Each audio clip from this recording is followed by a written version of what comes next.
And welcome to the 22nd meeting of the committee in 2019. I'd like to remind members and the public to turn off mobile phones, and any members using electronic devices to access committee papers should please ensure that they are turned to silent. We have received apologies this morning from Stuart McMillan, MSP, and I welcome Emma Harper, MSP, to the committee as a substitute. Emma, do you have any relevant interest to declare? I do actually, since I am here as part of the tourism and budget scrutiny. I'm a partner in a bed and breakfast business in my hometown. Thank you very much, Emma. The first item on our agenda today is an evidence session on pre-budget scrutiny, and I welcome to the meeting Fiona Hislop, Cabinet Secretary for Culture, Tourism and External Affairs, Claire Tint-Irvin, Deputy Director of the International Division of the Scottish Government, and David Sears, Head of Sponsorship and Funding of the Scottish Government. Today's pre-budget evidence session is intended to provide an opportunity for the committee to scrutinise how the Scottish Government's spending choices are improving outcomes, and also to obtain the Cabinet Secretary's perspective on her financial priorities for the Scottish Government's 2021 budget within her portfolio. And I'd like to begin by inviting the Cabinet Secretary to make a short opening statement. Okay, thank you very much, Convener. Good morning, Committee, and a particular recognition to the new members of the Committee and obviously substitute as well. I thought it might be helpful if I gave a few remarks in context for the Committee. Thank you for the opportunity to make these remarks at this session. My portfolio budget is, with all areas of government expenditure, dictated by our current economic and fiscal circumstances. In real terms, by next financial year, 2021, after a decade of austerity from the UK Government, a cumulative £14.8 billion less resource will have been invested in our public services compared to 2010-11 funding levels. So that's a long-term constraint on public services, and it continues with the added uncertainty of the UK exit from the European Union and the as yet unconfirmed timing of both a full UK budget for next financial year and a multi-year UK spending review sometime in 2020. So it's against this constrained and uncertain background that choices will need to be made for my 2021 portfolio priorities. And my second point is that a significant proportion, around 40% of my portfolio budget, is allocated directly to people's pay and pensions. On the external affairs side of the portfolio, aside from the international development and humanitarian relief funds, the budget is almost entirely composed of staffing costs, including those associated with our overseas network. Most of the funding for culture and tourism is given to public bodies and other grant-funded delivery organisations. And for some, for example, the National Collections, fixed costs of people and estates make up more than 80% of their expenditure, and the committee will recall that we made available additional resources in this current year's budget to help these organisations deliver the pay policy uplifts. Since the start of this financial year, we've had to make increases in funding for some of our public bodies to help with additional employer pension costs, and that's because of the decisions taken by the UK Government in a periodic review of public sector pension schemes, which brought forward the increase in contributions to April this year. Now, the final decisions of the level of increased costs were taken after this year's budgets were set, and the level of funding assistance from the Treasury was decided after the start of this financial year. So overall, the Scottish Government was left with a funding shortfall of £120 million to fill. For 5 bodies in my portfolio who are members of the Civil Service Pension Scheme, the shortfall in funding from the Treasury was 50%. In helping to narrow or close that gap in funding, we'll be allocating through budget revisions an additional £4.3 million to the bodies concerned. That's the 3 National Collections, Historic Environment Scotland and the National Records of Scotland. Across government, this pension pressure has meant reprioritising other expenditure, but without these additional funds, these bodies' activities this year would have become unsustainable. Despite these challenges, we should, I think, remind ourselves that there are many positive things that are being delivered across the activities funded by the portfolio. Our national collections and performing companies, along with a strong network of regularly funded arts organisations, continue to give Scotland wonderful cultural experiences. We've seen an increased investment in the screen industry. We have record numbers of visitors enjoying our historic environment, which has a growing role in local economic development. And we've seen another successful year of the Edinburgh Festivals. The Solheim Cup this month attracted the largest attendance ever seen at a women's golf event in the UK and shows how we continue to promote Scotland as the home of golf. We continue to deliver our national ambition to be open, connected and contribute positively internationally. Just this week, we've published our second contribution to International Development Report, which gives detailed analysis of the different funding streams across government and what their contribution they're making in our partner countries. And this Monday I was in Orkney and we launched our Arctic policy framework. Meanwhile, our work to support EU citizens to stay and continue their valuable contribution to Scotland is vital to mitigating the long-term impact of Brexit on our economy and communities. So, Convener, I started my remarks setting the scene of the very challenging financial situation we face, although we will continue to be able to support the very many successes I've just illustrated. There is no doubt that some difficult decisions will be needed in the forthcoming budget, which is obviously the subject of the pre-budget scrutiny. As I indicated at Portfolio Questions earlier this month, because of the financial uncertainties this year, we've already taken the difficult decision to defer the start of the Youth Cultural Experience Fund. I'd like to introduce the fund as soon as is practicable, but as an example of a good initiative that will depend on funding availability, perhaps by stopping doing something else. So I'm sure the committee will appreciate that although I look forward to discussing this and the many other details of the portfolio budget, I can't give any indications about future budget intentions ahead of the budget announcement planned for December. Thank you very much for that, Cabinet Secretary. You outline the difficult financial context within which you're planning the budget this year. Obviously, we are seeing the launch of the culture strategy later this year, which has been delayed, but is nevertheless very ambitious in terms of its outcome.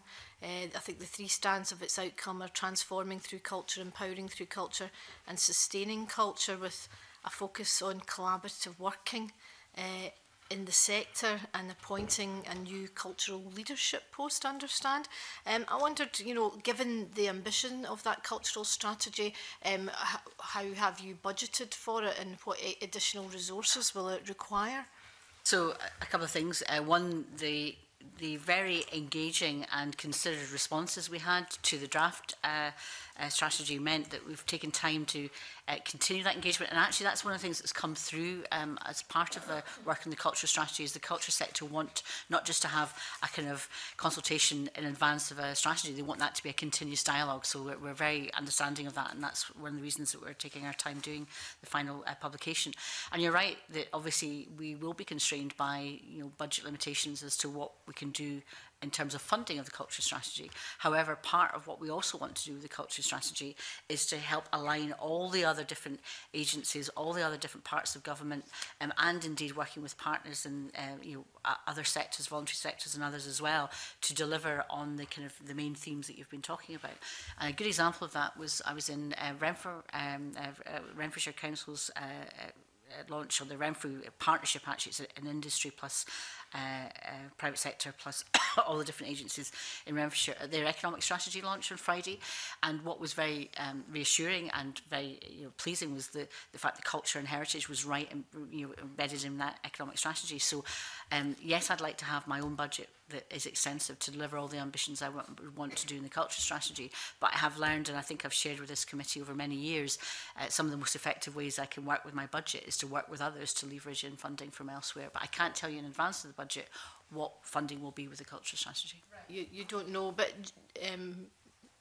when do you think you'll be in a position to be able to share that with us? Well, the budget will be announced and we'll be able to identify the funding. Will there be additional funding for it? I anticipate and I am planning for additional funding. I just can't quantify what that will be and the elements that will be funded from the culture strategy. But I also want the culture strategy to leverage the funding that we have, the extensive funding we have already in my portfolio, and to help that alignment and direction. Right, so just for clarity, some of the funding for it will come from your portfolio. Will other parts of the funding for it come from other portfolios? Well, this is a pre-budget scrutiny. We haven't published our budget. I'm still in negotiations about budgets across different areas. But part of what I want to do, as I have done in a number of areas, is to make sure that we maximise whatever cultural funding there is. If there are other partners we can work with, we will do that. But my anticipation is there will be funding as part of the culture strategy. I just can't tell you how much that will be. I mean, you quite rightly said that we've discussed this in committee before. My recollection of the last time we discussed it, you kind of hinted that, you know, like it was kind of, I guess, up to us to put pressure on other cabinet secretaries to make them realise that part of their budget should be allocated to culture, given what we now understand about culture being able to improve outcomes right across government. What chance is there that that will happen? Well, I gave a good example just on Friday of what is happening in Renfrewshire. That's also as a result, I think, of their they bid for the City of Culture, the European City of Culture. That didn't happen, but they wanted to continue their ambitions. I've just been up in Orkney launching our Arctic Policy Framework, speaking to the council leader there. He's very keen. They've just opened up and given funding for WASP Studios, for example. Not all funding for arts will come from government funding. It can come from different areas. I'm not going to do special pleading because every budget is pressured. We're not a protected area budget within the Scottish Government, as you might be aware. We're not the health budget. But I mean, health's a very good example where I think there's an increasing understanding of the benefits of working with culture in either preventative work, and particularly around mental health issues, in terms of supporting resilience and expression, but also in terms of different other areas. So a good example of how we can have empowerment through culture is some of the existing work you see with the Scottish Chamber Orchestra and the RSNO with people living with dementia. Fantastic work from Scottish Ballet working with people with Parkinson's in terms of movement control, etc. So they're examples that are funded through my budget. But actually, if you've got people working in health and outreach in different other areas, recognising the value of arts and culture in their work, that will be increasingly important as well. We've seen that, another example, the V&A is an obvious one, where in terms of looking at economic regeneration, cultural regeneration is seen as increasingly important. That's why I was also helping support the Paisley Museum with an announcement on Friday as well. That's seen as part of a regeneration process, and that's economic. But just as much as we're contributing to their budget, as you might expect, we expect them to do that as well. It's not for me to hint or tell the committee or imply the committee should do anything, but I think those of us that believe that culture is not a silo, that it touches every part of life, that we should be encouraging other parts of my portfolio within government or indeed across other committees to look at this issue. So basically it's a matter of persuasion. You seem to be saying it's a matter of persuasion, even though it's a national outcome. We need to keep putting the pressure on other portfolios for them to understand the value of investing in culture. Is that what you're saying? Well, one of the successes that we've seen, both from the views of this committee, previous committee, and also from my government work as well, is the national outcome now for culture. Now, what we don't want to do is see that therefore that's the only people that support that outcome are culture. It has to be across different parts of different portfolios as well, and that's why the one.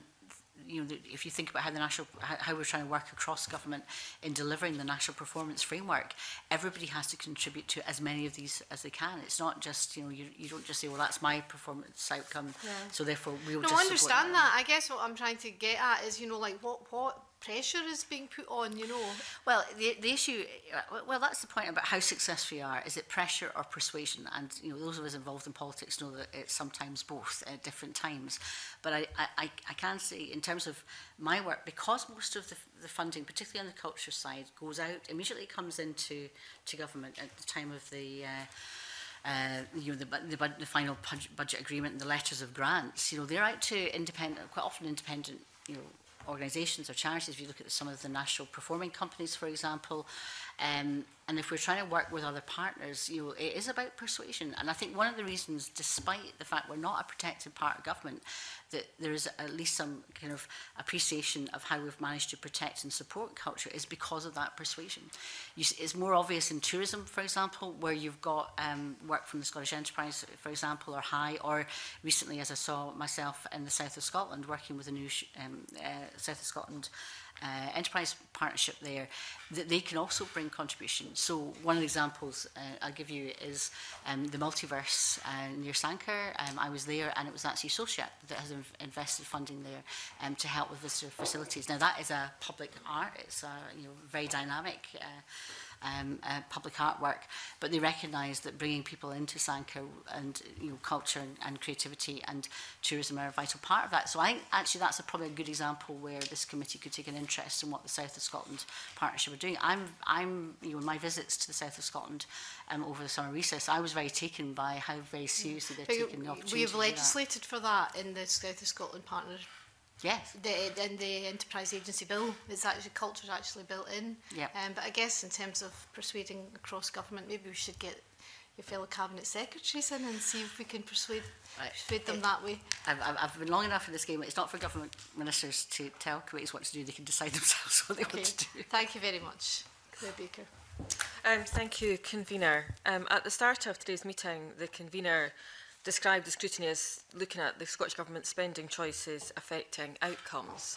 So if we look at the household survey and we compare that with the National Policy Framework, so the policy framework situation has been in place since 2007, although culture was added in 2018.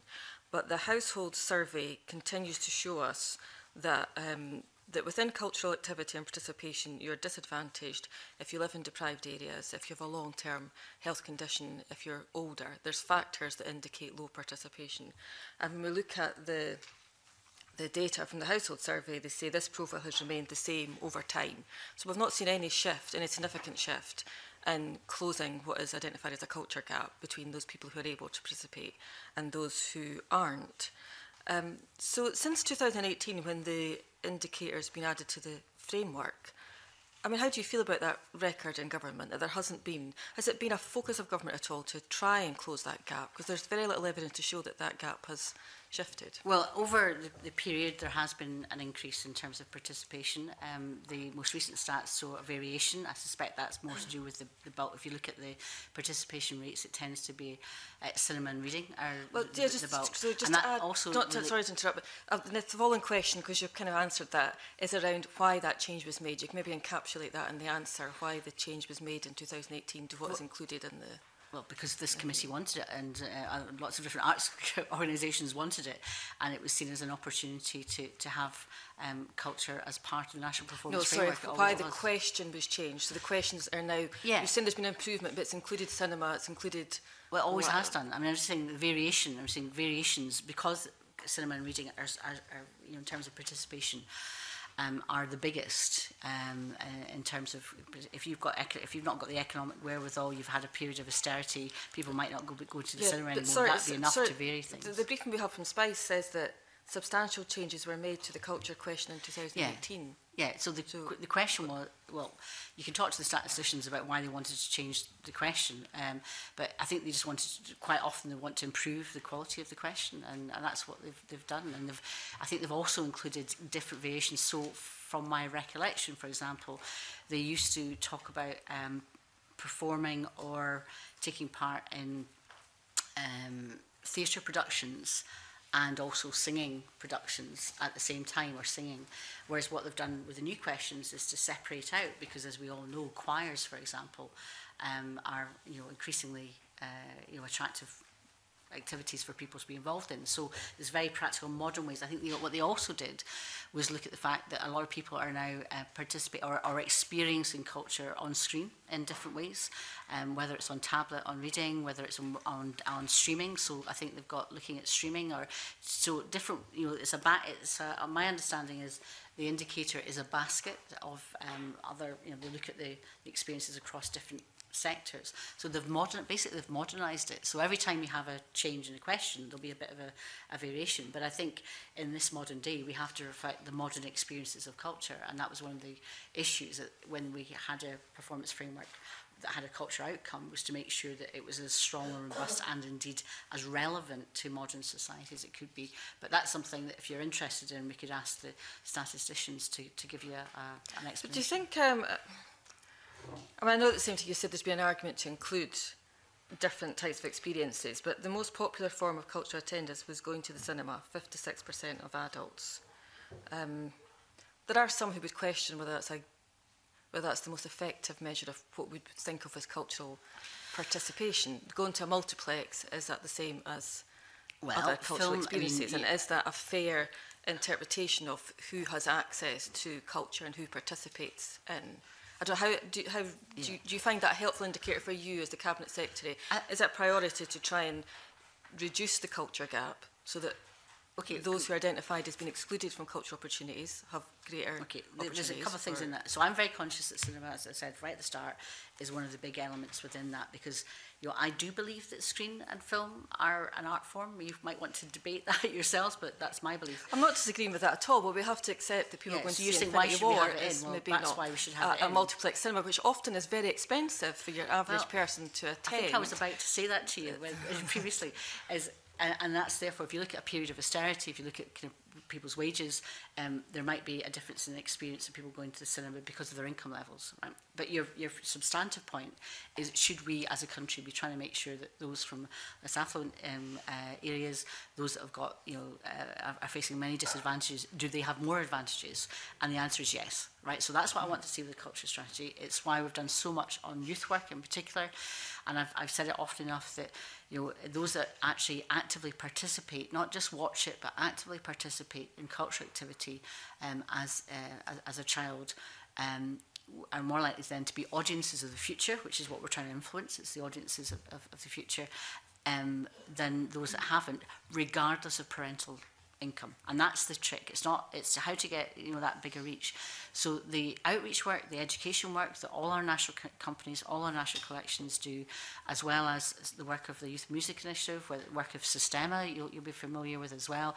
These are all things that you might not get the immediate response in your participation rates in terms of going to things, because there's a time lag between people participating and then being adults and then buying tickets and doing stuff. But that's that's part of it. And I think if you look now compared to, I think when I first started as culture minister, the range, the consciousness, because of the letters of grant would set out, and the letters of guidance to different organisations what our priorities are, and tackling inequalities is that. But just as across every walk of life, we can make inroads and try and tackle inequalities and poverty, but we've only got certain levers that we can do, and we know it's a big challenge.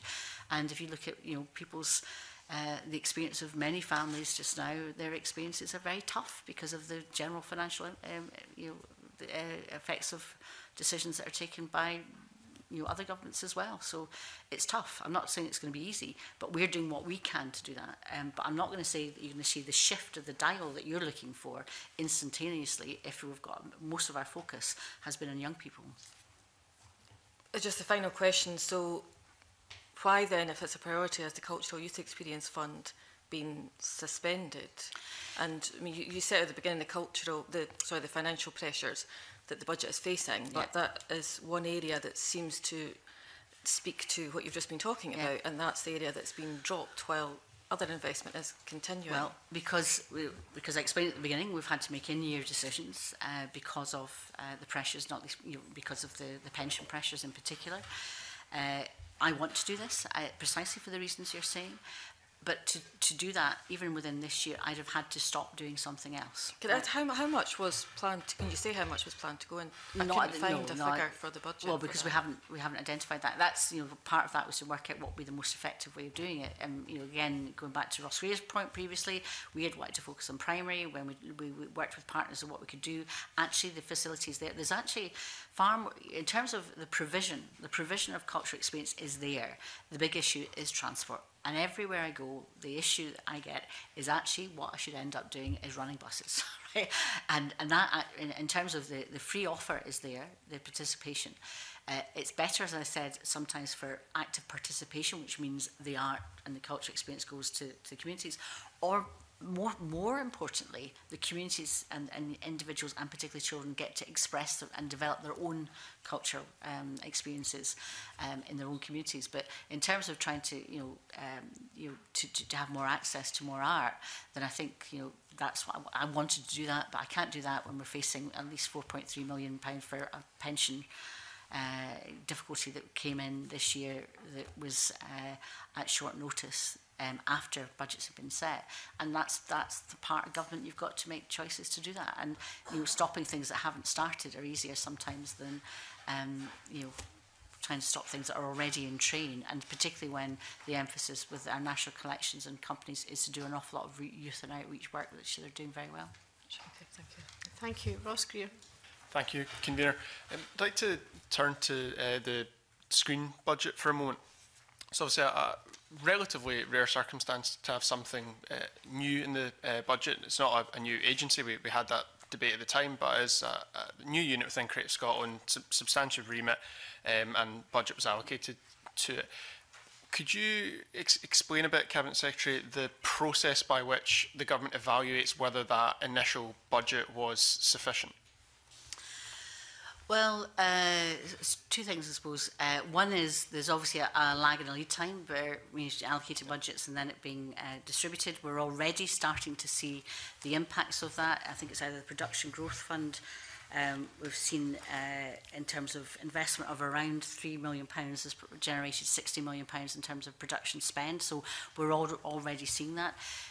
You'll have known that the number of films, not least around Edinburgh, that have been supported, and then also including new productions that are going out on BBC with their MOU with the Creative Scotland as well. I met a number of trainees, and I think that's an interest you've got as well, in trainees and skills, and what are we getting from the public investment. Yes, it's the support for the productions coming here and employing local people, but also the training opportunities. So I think they'll be able to be better placed, Screen Scotland, to show you the evidence of what they've put in and what the outcome is. But we're already seeing some of the initial investment, not just the substantive uplift we've had recently, but some of the previous investment we had on production growth funds is making a difference in terms of the economic activity. But that's something I'm sure Screen Scotland will be happy to share with you. But I think we'll get better, more fuller results next year than necessarily this year in terms of the time lag for this. Yeah, I understand that. I have no doubt, I think the committee has no doubt off the back of the inquiry that we did that there would be a substantial economic return on the investment put in. I suppose my question is about how Screen Scotland had £10 million allocated towards it. I think everyone was relatively confident that the investment returned on that would be successful, but it could have had 20 million, you would have had to take money out of a budget elsewhere to do that. I'm interested in how, particularly when this is coming under the cultural as well as economic strategy for the government, how you balance the need for an economic return versus the cultural benefit. You outlined earlier yourself, your belief that this is an art form. A lot of the other areas that Creative Scotland most obviously funds, economic return is not the top priority. In some cases it does not need to be a priority at all because the cultural benefit in and of itself is worth it. Screen's different because there is such a substantial economic return. But how do you strike that balance in budget setting? You could allocate as much as you possibly could to this budget, to Screen Scotland, because it gets a really good economic return. That would take away from cultural benefits going into other areas. Well, part of it is we've got to trust the professionals' judgment that know about Screen. I think you've had Isabel Davis, the director, in this committee, and that's part of why you have experts like that to help advise on it. We don't direct them saying you have to spend this percentage on, I suppose, cultural experience or new development or more film for art's sake than say generating economic activity and jobs, although that's clearly an expectation from the uplift as well. And you also remember the Scottish Government funding isn't the only funding that's spent by Creative Scotland or Screen Scotland on film, and previously it was their lottery funding that was spent on film, which actually was more directed, and the rules of lottery are not for necessarily for the economic focus, but is also for the cultural, for developing new emerging artists, etc. But to give you some reassurance, some of the spend has actually been also a small amount, but I think impactful in helping small cinemas across Scotland to upgrade their equipment to allow more people in more diverse areas, going back to Claire's point, to watch films with better equipment. So whether it's I think Campbellton, whether it's that kind of cinema, they've also, so some of that funding is actually going for experience of film, also trainee stuff, film festivals, and supporting diversity. There's also, in terms of screen, something very important in terms of diversity, which again is part of an emphasis on what we're trying to do within all sectors, but within culture as well, is non-traditional non-traditional, I suppose, filmmakers. And I've met with some of the programs. I think it's the TRC, it's a training company working on, it's called RAD, I can't remember its initials, but we can send information to you. And that was funding to help support people coming into the industry from non-traditional, not middle class, everybody knows your networks, kind of family connections, but people from more financially deprived areas, disadvantaged areas, and also people from different experiences, whether they're gay, whether they're from different ethnic minorities. So there's actually quite a kind of range of activity within the Screen funding, and I think you're right, there has to be a balance, but I think Screen Scotland are very conscious of that. It's something I take an interest in, but I'm not in the position to say that your balance has gone too far one way or the other. But obviously if we pick that up, that's a discussion that we would have with them. Thanks. The higher end of production, obviously it's a very international market. I'm interested in how the other areas of government that contribute towards the government's international economic performance collaborate on this. So the hubs most obviously are also accountable to yourself, but looking at Scottish Development International, who do also have substantial international presence, they've got a presence in some of the locations where it's significant headquarters of the screen industry. How do you ensure that those areas of government that are accountable elsewhere are collaborating on a strategy for growth in screen production? Well, they have done, and they continue to do that.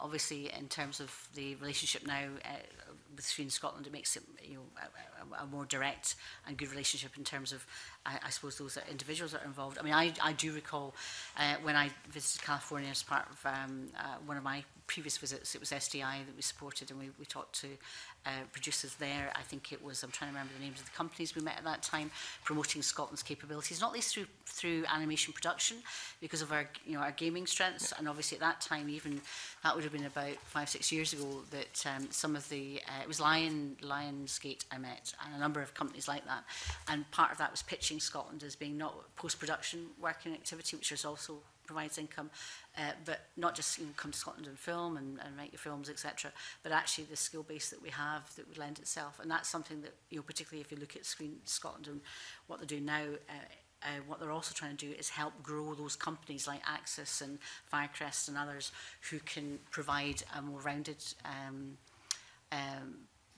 capability, because there is more, as is many art forms, there's quite emerging. So if you look at the company that produced Anna and the Apocalypse, the famous film that was filmed in Greenock, but using the technology and in terms of the CGI, the activity we can do in CGI, it's not just about making the films, it's actually how you can do both of those things together. But that support for those companies isn't just from Screen Scotland, it's also from Scottish Enterprise. And I think it's really important that whether it's pressure, persuasion, going back to the committee convener, I try and do both. I do also have regular meetings with SDI. I work very closely with Ivan McKee, the Trade Minister, and Derek Mackay as well. And they're probably actually the ministers I probably do most work with in different areas, which I think is appropriate. And obviously what we are doing with our developing hub network, which I understand the committee have got an inquiry looking at that as well, is how do we best align and make a more coherent offer. And that's another way of doing that. So that's quite a long answer. I apologise, convener. No, that was great. Thank you very much. Just can't believe the 1 week Stuart McMillan's not here. We talk about film production in Greenock.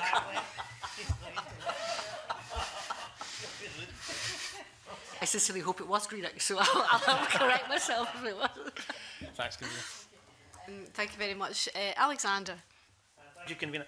Cabinet Secretary, can I move on to the local government and local authority financing? We've heard, and written evidence from COSLA has also given us an indication that spending on things like libraries, museums and sports facilities are under severe pressure. And these councils are making choices about how to balance the books. And in doing that, they end up having to make efficiency savings in some of those locations or redesigning some of the services that they provide. And in some councils, that may mean something. For example, a library doesn't open on a Monday or a Friday because that's how they've managed that saving. So under all of the pressure that we have, and we've also heard that, you know, in the areas where there are opportunities for information to be dealt with when it's coming to the funding of aspects and also the cost of putting things up. Councils have maybe put 3 or 5 or 7% onto some of the costs to ensure that they can. But that's an added burden on the individuals that may wish to use these facilities. So can I ask you how you respond to the concerns that COSLA have given in evidence to us, in written evidence, and how the Scottish Government can achieve its proposed cultural outcomes with that kind of backdrop that they're dealing with? So I think that's a very serious area of concern. I think in terms of, you know, I will give you an overall context and then I think what this means for all of us. In terms of local government spend, obviously there are pressures and we understand that. Excluding health, the Scottish Government's resource budget will be 7.8% lower in real terms in 2019 compared to 2013-14. But local governments had gone down, but less than that. So the reason I'm giving you that context is because my portfolio budget is not a protected budget like health or certain parts of justice, there's more pressures on me. However, I have managed to maintain, because we see the contribution to the national outcomes of investing in these areas. For local government, and this is a real issue, is that in pressure positions, and if you look at you can go to the local government finance committee and we can debate the percentage increases that local government has gone up, etc. And I'm not going to get into that debate just here. That I think local government has been well protected compared to other parts of other areas, but I'm not going to have that debate just now. I think what we need to think about is within local government, these are not statutory areas, right? So that's the issue, and I think that's a real pressure. Now, I don't think the answer is necessarily making culture statutory, although that might be a view from this committee. I think that would be strongly resisted, as was ring fencing and all the other issues from local government. They want flexibility. However, I have been, and I continue to be, reasonably assured that there is sufficient, and I'm not saying it's all local authorities, but I think significant local authorities get that culture is important in terms of the contribution to the health and well-being of the authorities. Where there has been the biggest decrease, and this is going back to this, was the most recent figures. The total culture and related services, it says, has gone down by 2 points, and there's a hole there in my punch. I can't read that actual 2.something%. The biggest amount for that was tourism, down 7.8%. Other areas weren't. Culture and heritage actually was 1.8%. Now, bearing in mind all budgets are pressured, that's not an unreasonable figure. So therefore, it's variable across different parts of areas. I think there's a kind of point about, if you've also got leisure trusts, which this committee has also looked at in previous as to what the benefit of that is or is not. I think we're starting to see pressures where there are leisure trusts where the councils can't be as directive as to what they might want and saying, okay, we don't want you to close that that outdoor recreational centre. We don't want you to be cutting your hours because we do want people to go and to the gym or whatever it is, or indeed cultural experiences. And I think that's where we're starting to get the tensions just now. But the experience of local authorities are quite variable. So you've got, in terms of the range, you'll get certain areas, and I'm trying to see if I've got the figures there. It ranges from the last figures. In West Lothian, the reduction was 19.8%, whereas many local authorities were actually increasing. And I think Stirling was one of the ones that was the highest increase. Now, fair enough, there's also a point that there could be individual circumstances that push that. But it's quite, I think what's quite striking is the variability across local government about how they're treating culture-related services. And the other area is on libraries, where I think government intervention has helped, because we have, despite our pressures, supported and continue to support the Public Library Innovation Fund, and I was in Dunfermline last week where we're announcing the next draw about 200,000, where you've seen the kind of repurposing and reuse and funds coming from the centre to help how libraries can be different, provide different services. And I think that's why libraries services, and it's recognised as such by other people, that Scottish libraries are far more resilient and have adapted to the future than the rest of the UK. And we've managed to help that with the Innovation Fund. So you get something that's piloted in one library, in one council area, and then it's used and rolled out elsewhere. So there's no easy answer to this, right? There's no easy answer. You could, and this is a speculation here, and I know it's something that you've got an arts funding inquiry, the suggestion that if there's funding from local government, we match fund it, so we kind of reward success of people who are investing, as opposed to, but that's going back to kind of ring fencing and that control. And I think that's it. So do you maintain funding in councils by hearts and minds, or is it persuasion or is it pressure? Right? And I don't think, that's why I think discussions with you and what you think on this would be very, very helpful.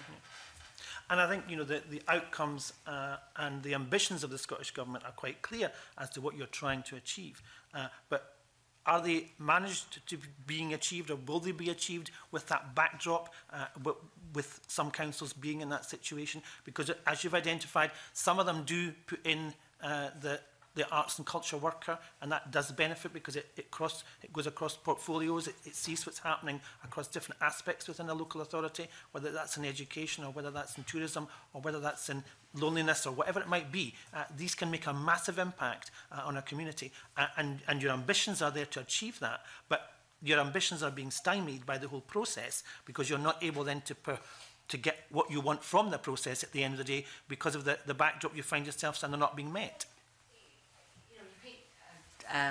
I'm not saying there's not pressures, right? So I'm being upfront about that. But there are some very good examples. If you take East Ayrshire, which I think is one of the best councils, who really get the value and the impact that culture and heritage can have in changing things as a driver.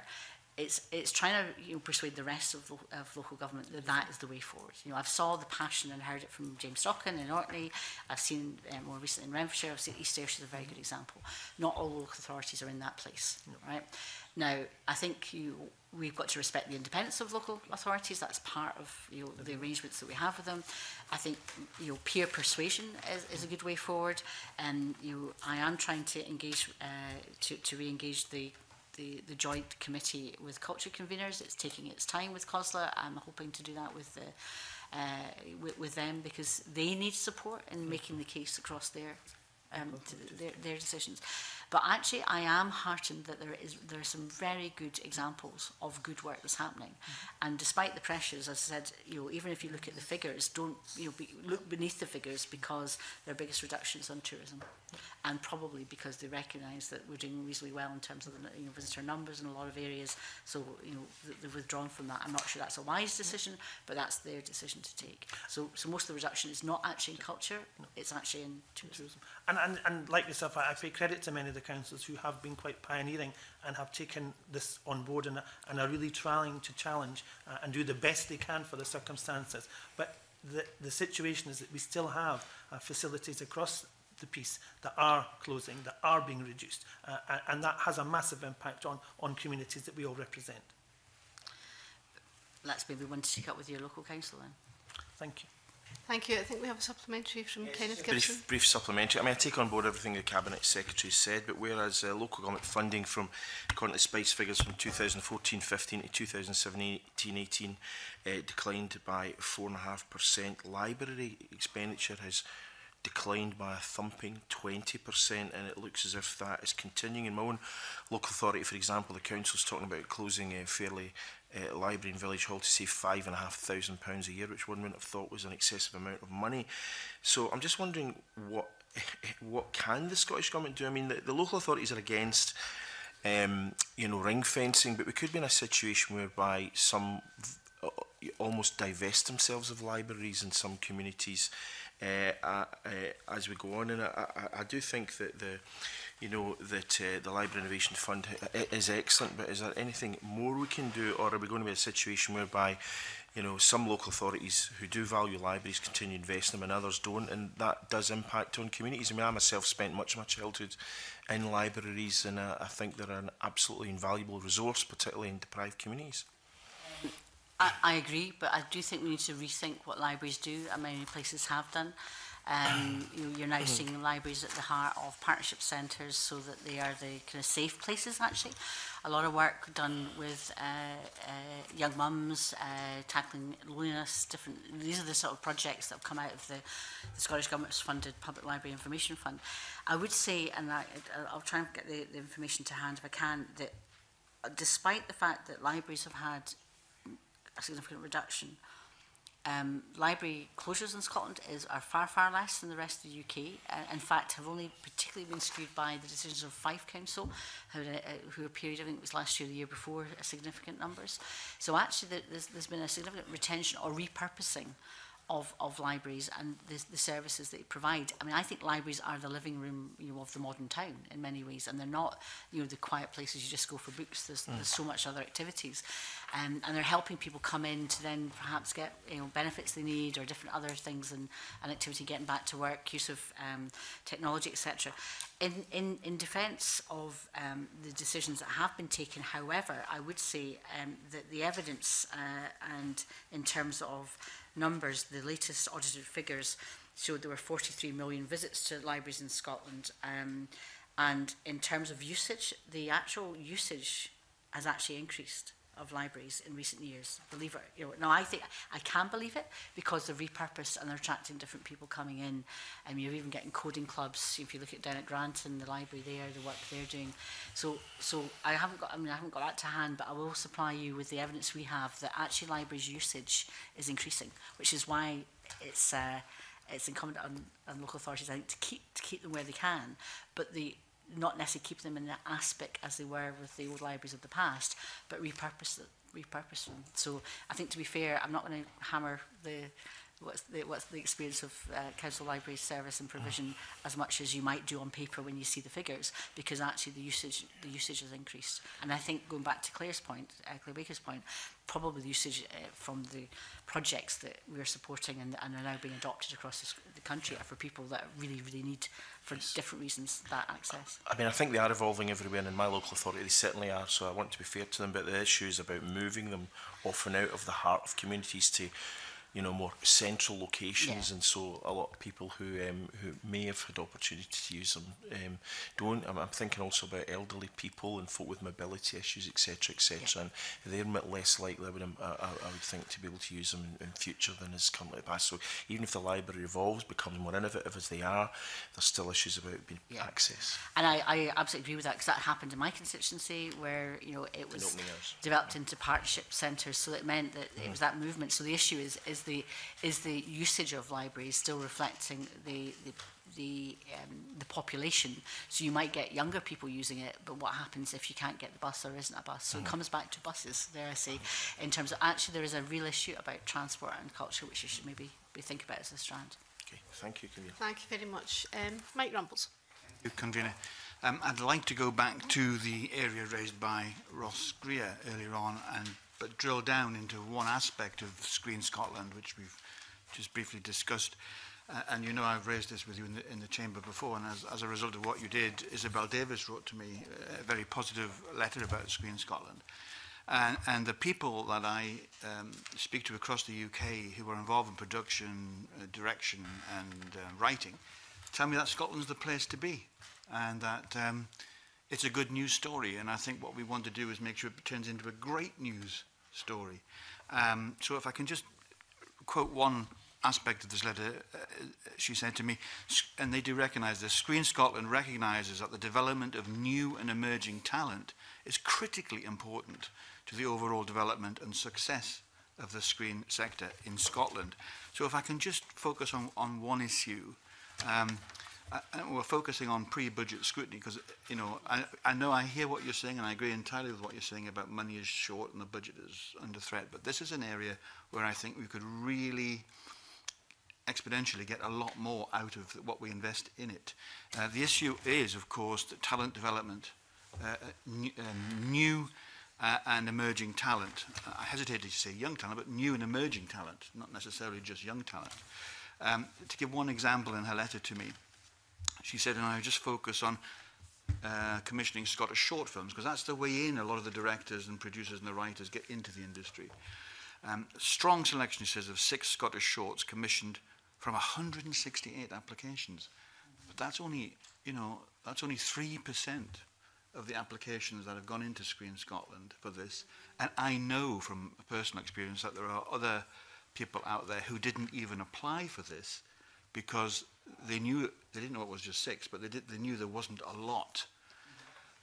What I'm trying to ask is, this is a tremendous opportunity for Scotland to really, as I say, turn a good news story into a great news story.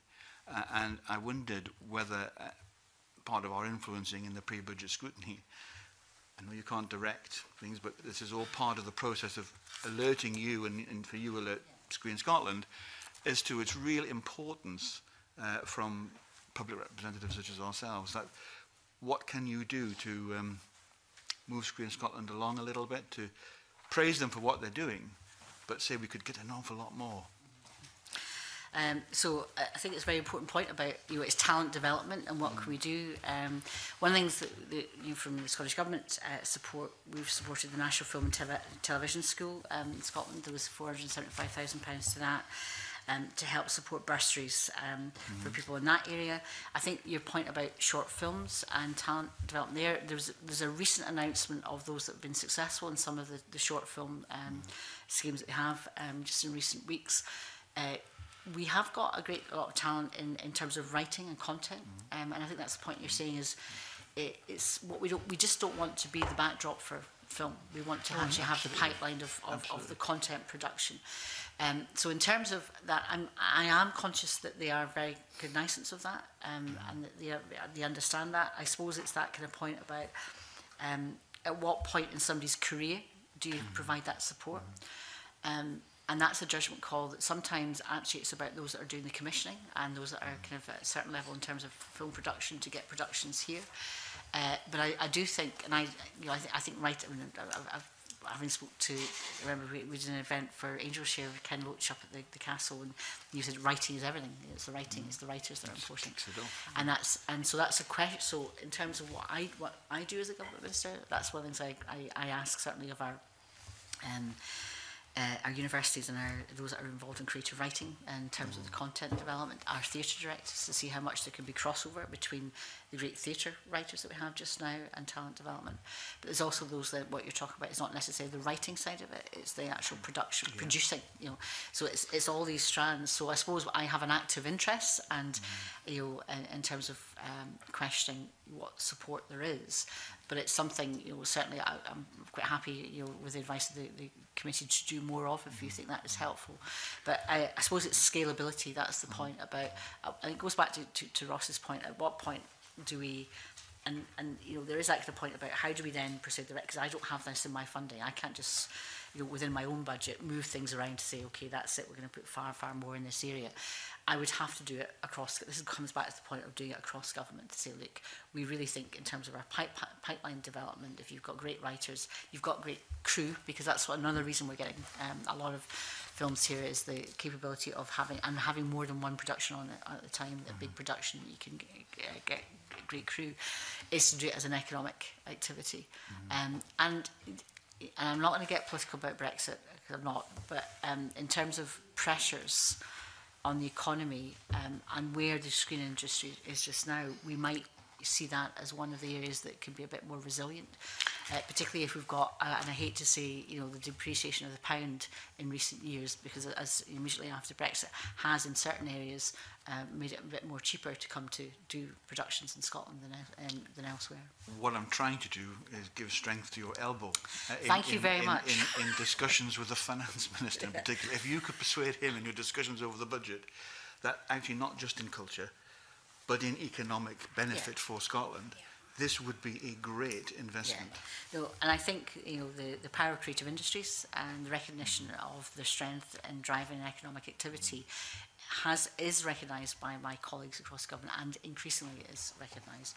And that's part of my powers of persuasion that I'm trying to continue to work on. But any support the committee can give me will be welcome. More strength to your elbow. Thank you. Thank you very much. Emma. Thank you, Convener. I'm interested in the international presence that Scotland has in different countries now, and the new hubs as well.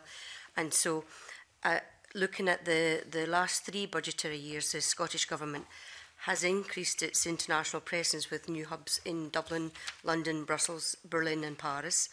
And the Brussels and Paris hubs, they're financed from the External Affairs Committee, but in our briefing, it says the offices in London, Dublin and Berlin are funded from Finance, Economy and Fair Work portfolio. So I'm interested, so what's the rationale for the hubs being financed from different portfolios? Just pragmatism and making the most of limited resources across government. We work collectively and together, and in different years it's made sense for the funding to come from one particular availability. Bearing in mind my budget is quite tight and much smaller in terms of the area, but it's Scottish Government funding that supplies that, and most of the costs, as I said, are in staffing. There's been recent, I think in previous budget scrutinies, and we'll probably come back to that when we actually have the actual budget, the changes in how government are allocating, it's called total operating costs, means that staffing resources are more explicit across all government portfolios in different areas, and because as I said at the beginning, most of my budget in this area is on staffing. But what we are doing is working, and this is a live issue, working closely with Scottish Development International as how we best align that activity. But Berlin's a good example where the Scottish Government leads, but we also have events, support people, and also an SDI presence in that office. And that's and we're already seeing the benefits of that, greater coordination. But I don't think it's I'm not. You could have simplicity of scrutiny by saying that all the funding should be in one portfolio or the other. I actually think it's very good for cross-working that we're doing we're doing this jointly, and depending on the focus, some of it might be more government-led, some of it might be more economic, and that we try and do that as best we can. I don't know if you want to add anything to that, Claire, because No, I mean, just to say that we're looking to maximise our impact, and to do that we need to work coherently. So you see that in the way that's divided between portfolios, but it's also the daily experience of the officials on the ground and in Edinburgh that we do work very closely across portfolio because it benefits us all. Yeah. And, we have international offices in Washington, Ottawa and Beijing. Would there be any plans for additional offices in Los Angeles, for instance, because that is where the film industry and the development, I'm sure my friends Angus McFadden and Shoris Wallace, who made the Robert the Bruce movie, would be very happy if we had links with directly with Los Angeles. Well, I already have, I'm trying to remember the actual location in California, but they cover that area as well in terms of, I don't think the office is actually in Los Angeles, San Jose, because it was originally, the presence there was in relation to the tech companies and digital and gaming, etc. But we're constantly looking at where we are and why we are and what the kind of activity can be. We're looking at, with SDI, looking at Nordic and also Baltic presence and where they are just currently, and whether we should supplement that with MD from government, or whether actually the SDI offices can help support our interests. But that also then means that they're also going to have to look at their skill base about what they have and the support they have. But also, one thing I would say that the economic opportunities obviously of our universities was very strong, and a very good example I think of how we're increasingly working not just cross-government but also cross-sector. In Canada there was the universities collectively had a campaign for obviously recruitment but also mobilisation of diaspora, and our Scottish Government representative in Ottawa was helpful in organising and helping support that activity. So also in Berlin there's been a lot of activity in relation to German universities and their interests with us, which actually I think is evidence of something that might not have happened had we not been there. So it's not just about working with SDI and the economy portfolio, it's also working with education as well. Right. Do each of the hubs or the international offices have like specific operational targets or purpose that you will be measuring and evaluating, obviously? So obviously some of them are only in the first complete year of operation, so we've got to obviously make sure they can be established. They've all now produced business plans which are publicly online and available for people to view and see. I would say that there might be a difference in different areas of emphasis of activity, and that's right and correct in terms of the portfolio. France, obviously there's a strong focus in relation to it's about, food and drink, for example, in terms of sector, but also what's interesting about being located in Paris, a lot of the areas that we have interest in, the OECD, for example, if you look at what we're doing as a government in relation to the governments that are focusing on well-being economies, for example, that's been work we're doing with the OECD, so relations with them are going to be important. Also UNESCO, which I have a keen interest in, that's again our Paris hub can help support our relationship with UNESCO. And I'll just continue because we've got some, might as well carry on with the questions that I have here. Is the international offices and the hubs, they obviously work with different Scottish Government agencies such as SDI, which you've mentioned, but Visit Scotland as well. So how does Visit Scotland work with the other international offices that we have? Well, that's an area in terms of they can help host, coordinate, have in-country events that would be far more difficult for Visit Scotland on their own to organise. Germany is a very good example. I mean, Germany, after the US, Germany is our biggest market in terms of inward tourism. So therefore, being able to have more presence there and more localised focus. And in terms, again, it's about relationships. One of the things that they have done, particularly with the German market, we've had concerns about perhaps a reluctance to forward book because they want more clarity about what's happening in the Brexit situation. So obviously one of the things that we can do is help them in terms of the in-country work, talking to travel agents, etc., host events that bring them together. And part of that is providing the platforms for that engagement. Obviously, Visit Scotland are experts themselves, but having somebody in country to support them is extremely helpful. Also, when I've been in Berlin, they've also been helpful in looking at tourism inward investment in terms of hotel chains, for example, who are interested in investing in Scotland. So that can work as well. Some of that can be through SDI leads, but also in terms of helping ensure that when ministers are there, if we can add value in terms of the activity, then having a Scottish Government representative there helps with those activities as well. Okay, and you mentioned Brexit, and actually it's something we haven't really spoke about yet, but the Minister for Europe, Migration and International Development supports you as the Cabinet Secretary on matters of migration policy, international development, cross-government coordination on the European Union as well, and then there's fair trade and promoting the Scottish diaspora across the globe, I suppose. So who has overall budget responsibility for each of these policy areas? Well, me, but obviously I give him the decision-making powers within his own portfolio, but in terms of the overall, making sure that there's resources to allow him to make individual decisions, perhaps internally within the international development budget would make individual decisions, but the overall budget management is my responsibility. Okay. Would you like me to go on with the other external affairs, or? Well, we'll see if we've got time at the end. If you want to come back in, I'd like to make sure all members get the opportunity. Thank you very much. Donald Cameron. Thank you, Convener, and good morning, Cabinet Secretary. Can I start, Convener, by referring to my register of interests and holiday letting business therein in relation to tourism, which is obviously the subject matter of this committee meeting. I have a number of questions, Cabinet Secretary, around tourism. The first is quite specific, and it's about overnight visitor spend. The tourism sector strategy dated 2012, called TS 2020, which I'm sure you'll be well aware of, set a figure of approximately £6 billion for overnight visitor spend to be achieved by 2020. But between 2011 and to date, there appears to have been little growth in that spending level. It's averaged about £4.5 billion. Last year it was a bit up, it was just under £5 billion. although there's only a year to run to 2020, do you have any observations on that target and whether it was in fact a realistic one? Well, the Tourism 2020 strategy was industry-led, and we were very supportive of it and very ambitious. Obviously, we've had quite testing economic circumstances since 2011. I think if you drill down, what's interesting is the difference between domestic overnight visitors and stay and international overnight visitors and stay. So in terms of the experience, the international overnight visitors in Scotland have increased from 2.35 million in 2011 to 3.5 million 3.54 million in 2018. That's a 50% increase.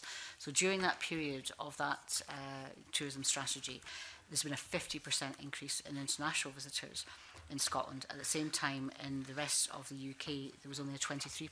So we're outperforming the UK quite substantially in international visitors.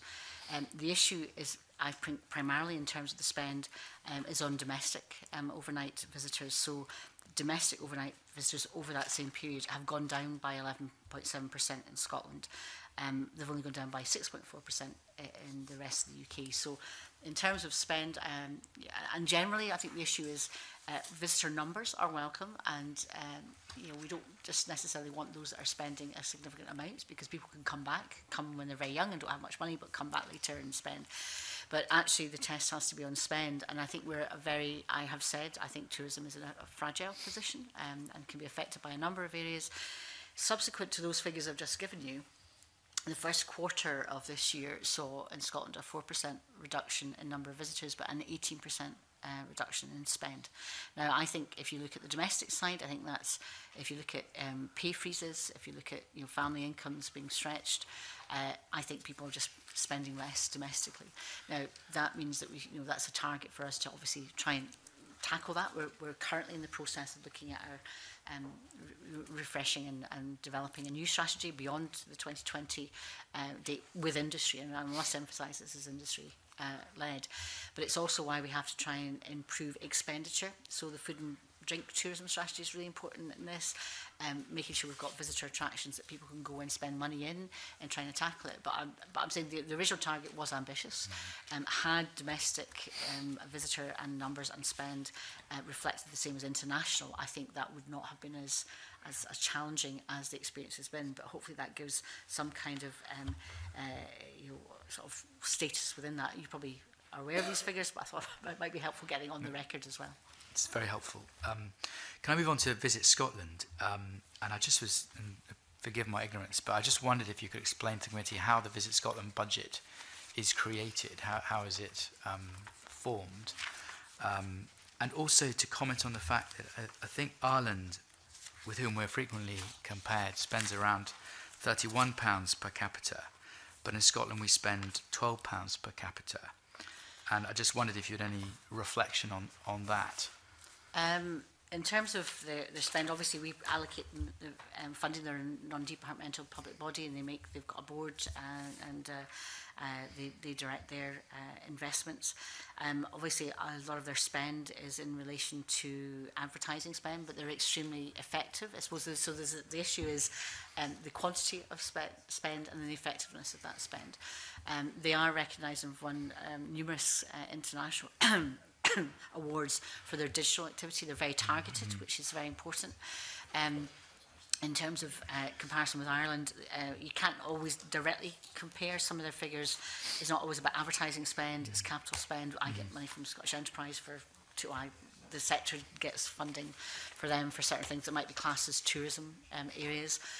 We also, if you looked at this year, because we've got the Solheim Cup, which was broadcast into 600 million homes across the world, and beautiful Perthshire, particularly on the Saturday when Scotland won with a Scottish captain.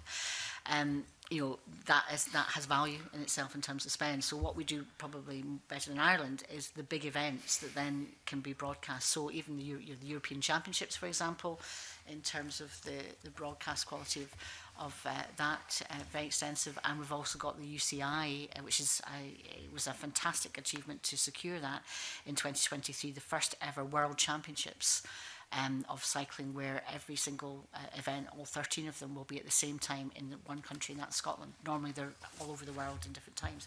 Now, the value of that broadcast spend, can you imagine, will be enormous. So we're probably dialed up on events more than Ireland are in terms of that broadcast spend. In terms of actual marketable availability, I would like to match those areas, but currently we have to work with what we've got. Lastly, Cabinet Secretary, can I ask you about the transient visitor levy, which, and I don't want to get into the debate, given the strong views on both sides of that, but it was obviously announced in the recent programme for government. Can I ask you, is there any timeline for that? And also, has that announcement affected relations between the Scottish Government and the tourism industry in any way? The relations between the Scottish Government and the tourism industry are very healthy. We have good and constructive discussions. Obviously, we've got views in lots of different areas. I regularly meet them. I actually met with the board of the Scottish Tourism Alliance, I think just 2 weeks ago. So obviously, there are different views and opinions about the transit levy. The timeline is the consultation is out just now. It closes in December. We would anticipate the bill in the spring of next year, and the scrutiny from that during that period. Stage 3 wouldn't be towards the end of next year. I have said, and I'm not taking the bill forward, it's Kate Forbes from Public and Local Government Finance Minister, that there would be no visitor levy capable of being introduced this season, and I think it would be doubtful it could be done next season either. So I think that's the thing. But local government will have to make up their own decisions. I would point the committee though to the figures that I just cited in relation to local government spend, that already they've reduced their tourism spend by 7.8% in the last year that we've got funding available. And I think it is quite clear from the tourism industry to me, and I think people would expect that any income from a transient visitor levy would be spent on tourism. What we don't want to see is backfilling of previous cuts. So I think that's something that this committee, if they are taking an interest in this area, will want to keep close scrutiny on. Just lastly on that point, the government have made it quite clear that it is to be raised by local authorities and spent by local authorities on tourism. Am I right in thinking, therefore, that in terms of the Scottish government budget, there would be a negligible, if any, effect on that? It wouldn't be for it. It was obviously introduced at the time of the budget because that was a condition of Green support. I had other parties come with other provisions, and we had other arrangements. We might not be in this position, but that's where we are. Their principal position, and I understand it, is that council should be able to determine the spend locally. What the current consultation will determine is how do they come up with the priorities for that spend in a tourism area, and should it be on tourism? And that's the subject of the consultation just now, and we'll get feedback from the industry and others on that. Okay, thank you. Okay, thanks very much. Annabelle. Convener, good morning, Cabinet Secretary. Turning to the issue of Creative Scotland, in our very helpful briefing from SPICE for the meeting this morning, some concern was raised that seeking to identify the actual grant to Creative Scotland using the budget documents is not entirely straightforward. And this appears to rise out of the fact that whilst Creative Scotland has a particular budget line, in addition to that there's another budget line, Other Arts, and within that there is some funding that goes to Creative Scotland. So I just wonder, looking to the next budget, would it not be possible to have a clearer picture of the exact sum that goes to Creative Scotland and indeed how much of that sum is ring-fenced? They've obviously had the continuing core grant. In recent years there's been a substantial increase in funding from the Scottish Government in relation to Screen, and that also then moved into their budget, and that was, my recollection was that moved in year. That was an in-year move, so that obviously that meant there was a difference. That's probably one of the explanations as to why they're saying it's difficult to track.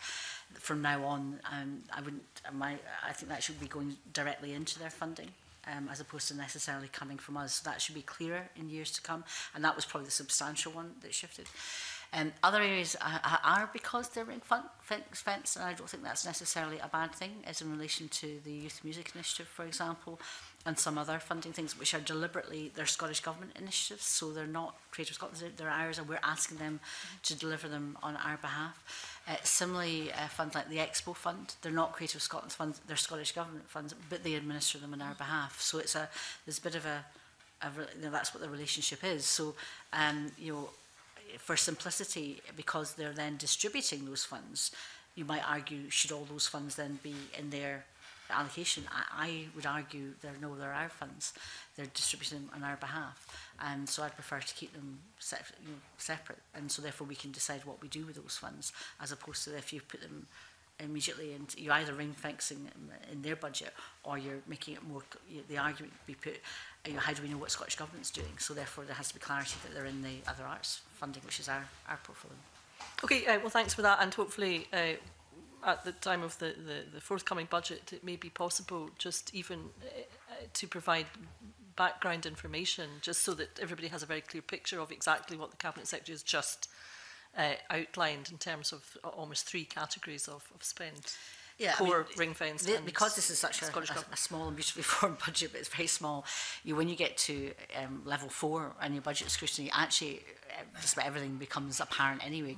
Unlike if you looked at level 4s in the budget scrutiny of other portfolios, actually level 4s, large amounts, and you wouldn't get drilled down to the detail of it. But we'll try and certainly provide an explanation of what we would anticipate transferring into their budget during the year for delivery of Scottish Government activity. Okay, yeah. Okay, thank you.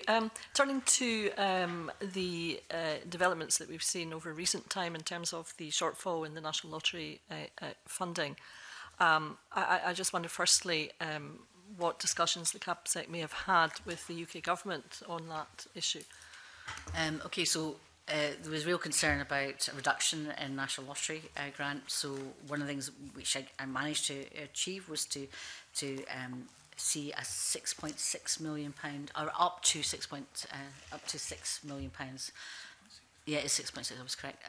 Up to £6.6 million to Creative Scotland to cover the shortfall. Because if we hadn't done that, there'd been a lot of regular funded organisations which would have just gone to the wall. And so again, compare and contrast ourselves, for example, with local government, despite the fact that this is not a statutory responsibility of national government, despite the fact that this is an unprotected budget, we managed to help provide support to keep organisations supported. We have tried to monitor the performance. There were changes, so Aileen, I think it's Aileen Campbell is the Cabinet Secretary with lead responsibility for lottery. Obviously there's sport, there's voluntary, lottery covers a whole range of portfolios, and so I've worked with her in trying to make sure that the concerns we had about the reduction were expressed, that the measures were taken to try and increase the production. They expect, because there's an anniversary year, I think, coming up, that might provide an uplift. They've tried to be a bit more, they've put, I think our call to the UK Government has to, for them to put pressure on the National Lottery to make sure they're more competitive in terms of attractiveness, etc. There has, it's difficult to say at this time how successful the changes have been, although we think there has been some increase in uptake, an increase in the National Lottery, but not significantly enough that would mean that we would revise our contribution to date. But we keep a close eye on that. Do you feel confident at this stage that you'll be able to maintain your excellent bridging of the gap?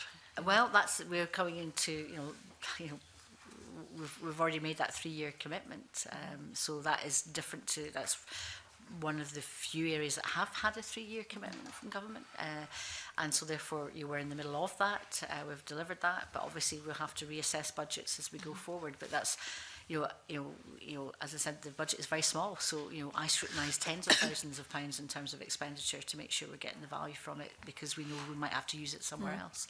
So I have to keep a very, very close rein and be quite adept and flexible sometimes when we're working, but that's a considerable amount. I think people understood that the shortfall was significant and highly significant. Would I like to maintain that? Yes. Would I like the committee to recommend that I do? Yes. But then that's these are things that I have to persuade my colleagues of. Well, I think we hear you loud and clear about our current inquiry in terms of looking at longer-term strategy on funding of the arts in Scotland.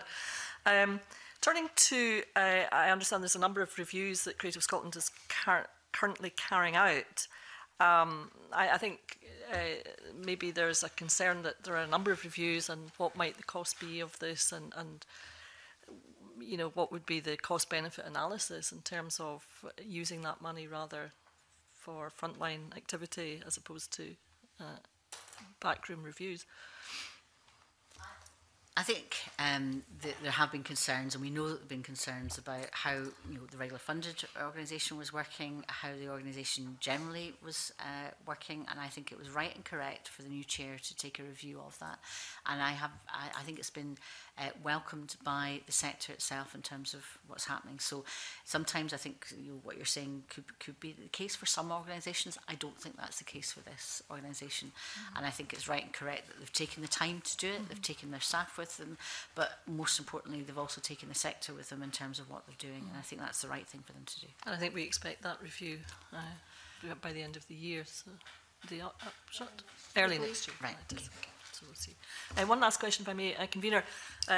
Going back to the thorny issue of Brexit briefly, I wonder what discussions the Cabinet Secretary has had with the UK Government on protecting participation in the Creative Europe programme. So just about every conversation I have, most recent probably with the then Minister, she's now moved again, is Rebecca Powell, but also Nicky Morgan when she came as the Secretary of State for DCMS, because this is critical. We have had discussion with them about distribution of funds that would be made available by the UK to make up what would have been the previous Creative Europe funding. We still have yet to have the guarantees that funding will continue, but they have asserted that they would they would want to do that, and how we would distribute that funding. So a lot of it has been about the process of distribution of funding to replace Creative Europe. We have also argued that it's one of the relationships we should maintain, similarly to Horizon 2020 and obvious others, because the value that we get from that and the coordination is really important. It's not also just Creative Europe. I was struck when I was in Wigton. I visited the Wigton Book Festival, and they are part of a Northern Periphery programme. Scotland does extremely well from Northern Periphery programme work. And when I was there, I met there are partners from Finland, from Ireland and Northern Ireland. So I think we're very conscious that it's not just the Creative Europe programme. There are other programmes that have a creative element that we want to continue. And what I can say is that from the discussions I've had with other countries, they would like Scotland to be a partner and continue, because they see the intellectual value of working with us and the provision. So that's tricky. But we keep banging the drum that how important it is. Now, obviously, the best way to do that is not to leave in the first place. But if that's what's going to happen, and that's what the intention of the UK government is, we will try and do what we can, but we can't mitigate everything, and that's what we've said, even on the creative side of things. But it's I've got an active interest. Talk to the UK government. At least we've got a process that, should the funds be made available, we'll be able to distribute them, and that's the reassurance we've given to the organisations that are currently funded by Creative Europe. Just one last supplementary on that point, has the UK government indicated any time frame for reaching a conclusion on this matter? No. Thank you. Thank you. Kenneth Gibson. Thank you, Convener. Good morning again, Cabinet Secretary. Scotland House Brussels, which the committee visited last November, has a budget of 2.08 million, and obviously, as is written here in the briefing, the work includes, and I quote, supporting the Scottish Government's work to ensure Scotland's voice is heard, and there's great detail about what actually Scotland House does, supporting collaborative EU projects, Scottish Development International, Scottish Enterprise, engagement in key European networks. Now, post-Brexit, we will be a sub-state parliament and a non-member state. So whereas the Irish, for example, foreign minister can probably phone up the French foreign minister and sit down and meet them, we're somewhat further from that level of direct engagement. So I'm just wondering whether or not the Scottish Government is looking to increase the budget and the number of people staffing Scotland House over the next year or two, given that it's going to be harder, I think, to get through the door than is at present. So I'm just wondering what the Scottish Government's thinking is on that. I think it's a point well made. They do a fantastic job. Their 20th anniversary is this year, so obviously congratulate Brussels House on being and Scotland House and the activities over the last 20 years. In a changed circumstances that, should the UK leave the EU, then as a third country, not just ourselves, but obviously the UK as a whole will have more challenges. And so therefore, in terms of our planning, and particularly in personnel, we've already increased personnel in Scotland House in Brussels, and we would need to do more of that, and that's currently in the planning stages as to how we would actually do that. It's also a point that I made to Steve Barclay, the UK Brexit Secretary, that when he was obviously proposing coming out of that the UK should no longer be attending EU meetings. It transpires that isn't the case, that they are going to continue to attend some meetings, but they'll prioritise them. In that conversation I had with him, I made it clear that I also thought that it was important that they geared up and they would have to expand the UK representative offices substantially because of that position of being a third country, and he acknowledged that would be the case. So the irony of irony that if the UK leaves the EU, they'll have to have expanded and increased presence in Brussels in order to deal with exactly what you're saying is the membership of the EU allows easy access in terms of activity and relationships, and in terms of that activity, and obviously it's a third country, that's a choice that the UK government would make, but they would also have to increase the capability and also the presence that they have, and he agreed with me. Thank you for that. It's really interesting. Now, obviously Scotland being further down the pecking order than other countries in Brussels, I'm just wondering, would it be perhaps more valuable for Scotland to have direct links, for example, with other sub-state legislatures such as Bavaria? I mean, Bavaria is a very wealthy area with 12 million people, or Catalonia with 7.5 million people. But it may perhaps be easier to do business in some of these places than in Brussels or Berlin or Paris, where we might be a wee bit further down the pecking order and where it might be harder to get in front of the people who actually take decisions. I wouldn't say that we can't, obviously have access to capital city ministers, and I do. First Minister obviously did last week in Germany as well. But I think your point about who we can work with and why and for what reason, the Vanguard initiative that we're members of precisely is to help us have connections with those areas, part of Finland, Tampere, I think Bavaria is there, but I can check. Is exactly to do that. It's the economic, the dynamic economic areas where we have, and obviously most of them are devolved administrations or federal or lander, depending on their setup. That's an initiative that we're already involved in, and we want to continue to be involved in. The question is, how can we do that in a changed environment? Again, going back to, I suppose, to the point that was made by Emma Harper in relation to our external affairs offices, that again is something that Alexander Stern, who's our head in our Berlin office, is doing in relation to Bavaria and other areas. I think the committee will know, not least because they've probably met the numerous delegations that we've had, that Bavaria are very interested in working with Scotland, and have had numerous delegations here, very interested in economic issues and educational issues, energy in particular. So yes, we can pursue those issues, and we'll continue to develop our relationships with particular parts of states as well.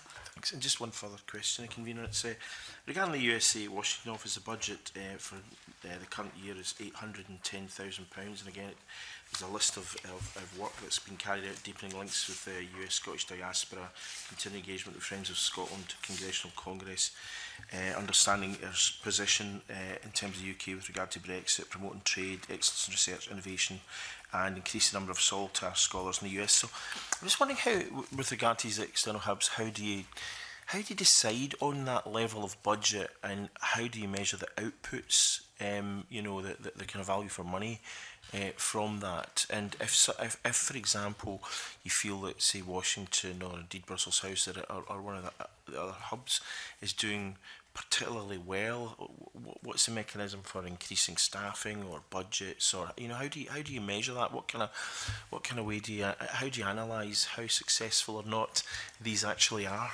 Obviously, for a number of them, they've just established. Some have been they're longer, like Washington as well. I think it was 2001. Is that correct? And then was it the other way around? 2005, I think, was Washington. So I suppose in anything when you're doing relationships, this is about relationships and support. It's, how do you get value for money? In terms of whether it's diplomatic, influential work. What is the value from that? But it's the ease of trying to have access when you need decisions to be taken, to have relationships with key people that are either sometimes emerging, developing. In terms of their political careers and where they are in the Senate Congress, for example. Sometimes you're making a judgment saying, actually, we might not necessarily have as productive, go back to your previous point, productive relationships with the national administration, but for example, New Jersey are really interested in renewable energies in a way that perhaps the Energy Department of the state of the US central government might not be.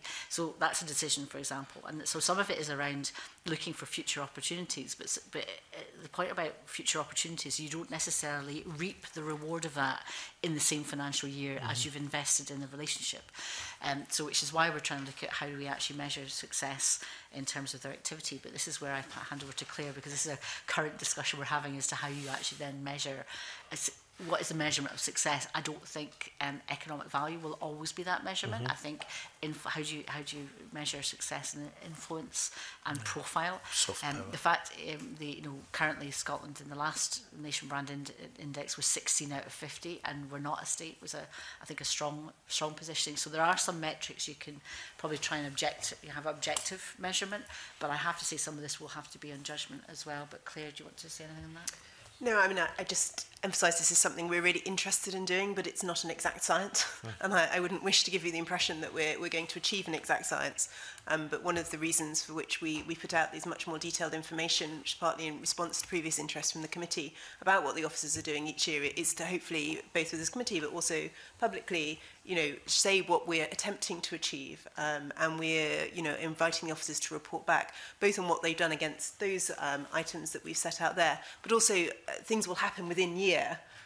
So there's also the scope for different things to be achieved, but one of the things that we're doing with them is encouraging them to tell their story, and some of this will be qualitative as well as quantitative, and some of it will be medium-term activity.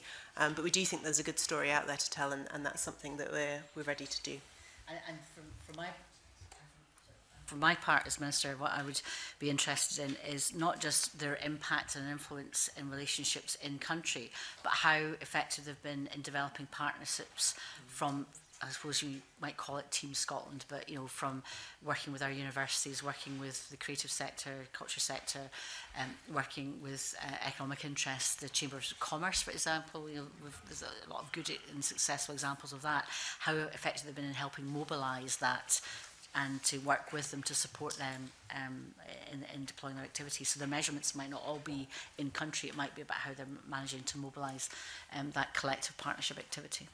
Okay, thank you. Thanks, Maria. Okay. Thank you very much. Well, we're just coming to a close now. I just wanted to finish off by... last night I attended the reception for Scotland's International Network, which you were also at, Cabinet Secretary, and I was chatting to the woman who leads the Scotland Is Now campaign, which is obviously a very successful initiative to improve Scotland's branding in the world, and I understand it's a partnership between Visit Scotland, Scottish Enterprise and the Scottish Government. So I've got two questions about that. I mean, we're told that initial results exceeded expectations in terms of social media indicators. So I wondered if you could give us any indication whether you're going to be measuring the impact of that, and also how it's going to be funded going forward, and also if there's going to be perhaps in the future some kind of cultural element in the partnership, because we know that culture is really important in the branding of the country. Okay, well, first of all, I say Scotland Is Now is an actual campaign. It's not just a marketing or branding tool. The idea is to help try and have a mobilisation of different sectors. So one of the successes of that is how involved industry is, private industry is in that.